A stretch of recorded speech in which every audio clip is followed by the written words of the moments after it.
ನಮಸ್ಕಾರ ಸ್ನೇಹಿತರೆ. ಇವತ್ತು ನಾನು ಈ ಚಿಂತಾಮಣಿ ಹತ್ರ ಕೋಣನಕುಂಡ್ಲು ಅನ್ನೋ ಒಂದು ಬೆಟ್ಟದ ಹತ್ರ ಬಂದಿದ್ದೀನಿ.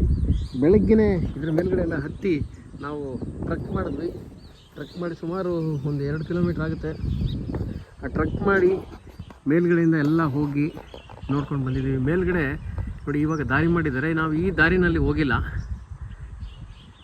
ನಾವು ಹಿಂಭಾಗದಿಂದ ಹತ್ಕೊಂಡ್ಬಂದ್ವಿ.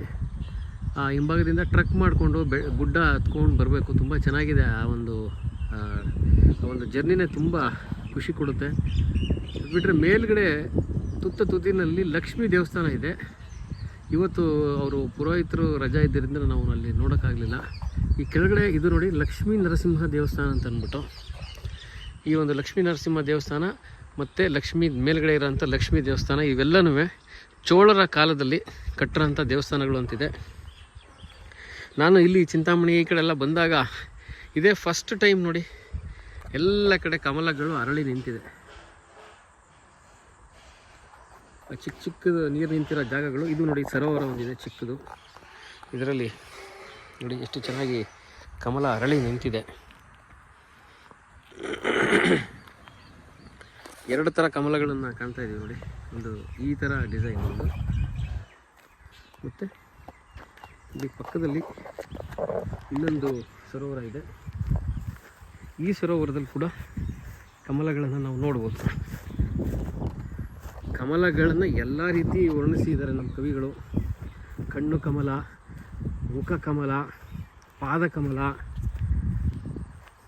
ಎಲ್ಲ ಥರ ಕಮಲಗಳನ್ನು ವರ್ಣಿಸಿದ್ದಾರೆ. ಈ ಕಮಲದ ಎಲೆಗಳ ಮಧ್ಯದಲ್ಲಿ ಈ ನೋಡಿ ಕಮಲ ಅರಳಿ ನಿಂತಿದೆ. ಇದೊಂದು ಡಿಸೈನ್ ಇದೆ.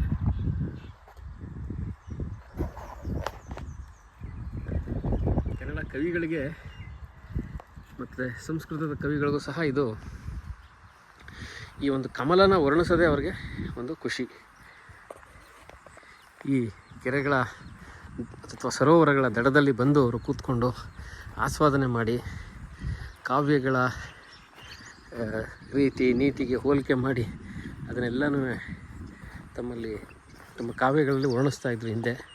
ನೋಡಿ ಇಲ್ಲಿ ಒಂದು ರೀತಿಯಲ್ಲಿ ಕಮಲ ಇದೆ, ಇನ್ನೊಂದು ಕಮಲ ಇದೆ.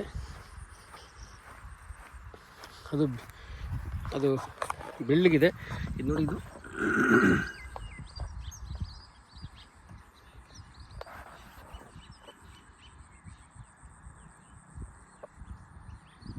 ಎರಡು ರೀತಿ ಕಮಲಗಳನ್ನು ನಾವಿಲ್ಲಿ ನೋಡ್ಬೋದು. ಕೆಂದಾವರೆ ಥರ ಕಾಣ್ತಾ ಇದೆ. ಇದು ಕೆಂದಾವರೆ.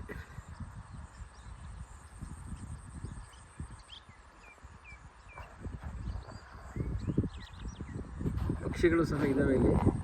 ಪಕ್ಷಿಗಳನ್ನು ನೋಡ್ಬಿಟ್ಟು ಹಾರಿ ನೋಡಿ, 2 ಯಾವುದೋ ಪಕ್ಷಿಗಳ ಹಾರ ಹೋಗ್ತಾ ಇದೆ. ರಮಣೀಯವಾದಂಥ ಒಂದು ಸರೋವರನ ತಮಗೆ ತೋರಿಸ್ಕೊಟ್ಟೆ. ಈ ಕಡೆಯೂ ಸಹ ಒಂದು ಗುಡ್ಡ ಇದೆ. ಇದು ಕೋಣನಕುಂಡ್ಲು ಬೆಟ್ಟ. ತುಂಬ ಅದ್ಭುತವಾದಂಥ ಸ್ಥಳ. ಬೆಳಗ್ಗೆ ಸುಮಾರು 1 ಅವರ್ ಟ್ರಕ್ ಮಾಡಿದ್ವಿ ಮೇಲ್ಗಡೆ. ಭಾಳ ಖುಷಿ ಆಯಿತು. ನಮಸ್ಕಾರ ತಮ್ಮೆಲ್ಲರಿಗೂ.